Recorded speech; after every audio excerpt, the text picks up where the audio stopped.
how many successful pro se litigants have you seen in a 50B?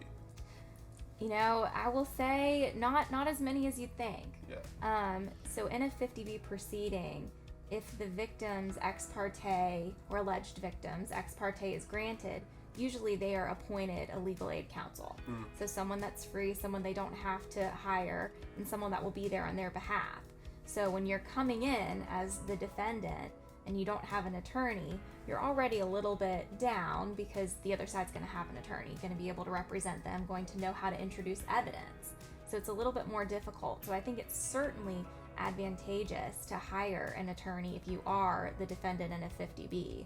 Most importantly, sometimes we've gotten to court and say the ex parte has not been granted, but the defendant will show up to court with me or another one of our attorneys, and the person who's taken out the 50B starts having second thoughts, and many times will continue it, and then they don't show up to the continuance date, and everything's dismissed with prejudice. So that is the advantage of having someone there to advocate for you. Well, that's sort of a disadvantage in the civil system. Sure. That defendants don't have the right to an attorney in those situations. It's difficult to consider when a lot of these defendants are going to be indigent, incapable of providing for themselves or getting an attorney, and then they're going to have all of their rights to their child and to their firearms taken away. Yeah. I mean, how does that square with the criminal defense system, where for the assault on a female especially, you have a right to an attorney because you can be incarcerated for that? Right. No, I think you're spot on. Yeah. And I think it is part of the problem with this system that we do have right now, but we just haven't done a whole lot to improve it. But it is significant and it is an issue.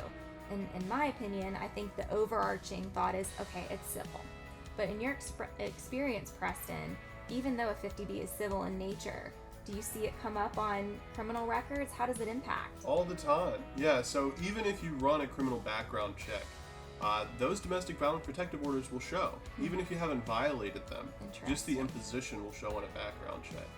But beyond that, say you violate a domestic violence protective order and you get a conviction for the violation, that's a criminal conviction. That's a class 1 misdemeanor. And I think a lot of times we need to be aware, especially because it is a civil action, that they might have a right to an attorney because of the criminal implications in the long run. I had an example of a trial that I won where a woman went and took out a 50B ex parte, had it granted, and then drove directly to her ex-husband's house and called the police right then and there.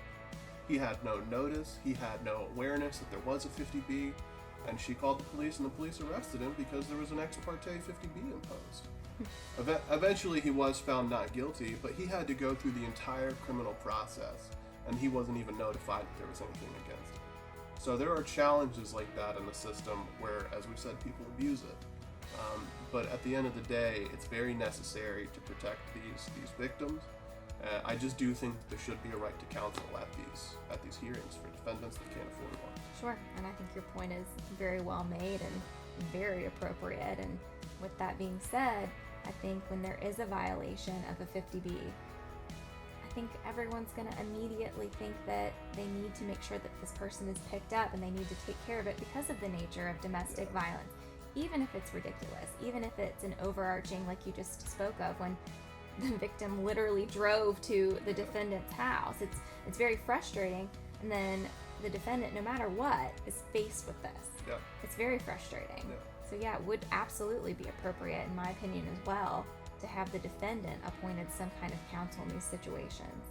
If you need some advice regarding your custody or family law situation in Forsyth County or the surrounding counties, please come make an appointment with me at Dummit Fradin in Winston-Salem. And if any of these criminal offenses come by your door at some point in Guilford, Alamance, or Randolph, come see me and we'll help you out here at Dummit Fradin.